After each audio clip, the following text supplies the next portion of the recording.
दरम्यान शरद पवारांबद्दल माझी कोणतीही नाराजी नाही असं स्पष्टीकरण संजय राऊतांनी दिलंय. तसंच शिंदेंना पुरस्कार देणाऱ्या समितीची चौकशी करा अशी मागणी मात्र राऊतांनी केली आहे. साहेबांना आज तुम्ही स्वतः व्यक्तिगत काही नाराजी किंवा कशाला? काही भूमिका आहे त्यानंतर माझं पवार साहेबांशी 10 वेळा बोलणं झालेलं आहे ना. बरं. पवार साहेबांशी आमचं काय भांडण नाहीये. मी माझ्या पक्षाची भूमिका मांडली की जो गैरसमज पसरवला आता पुरस्काराच्या निमित्तानं जो खोटारडेपणा झालाय तो मांडला मी. आणि तो मांडताना आम्ही कोणाविषयी राग लोभ व्यक्त केले नाहीत की हे खोटं आहे, हे चुकीचं आहे, ही फसवणूक आहे.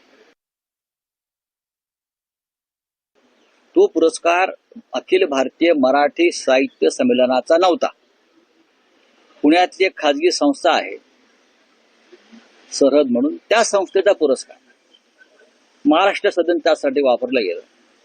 आणि अखिल भारतीय मराठी साहित्य संमेलनाच्या बॅनरच्या खाली ते दिल्यामुळे त्या पुरस्काराला महत्व मिळालं. आणि पवार साहेबांना बहुतेक असं वाटलं असेल की तो साहित्य संमेलनाचा कार्यक्रम आहे, त्याच्यामुळे या राज्याची एकंदरीत फसवणूक करून तो पुरस्कार शिंदेना देण्यात आला.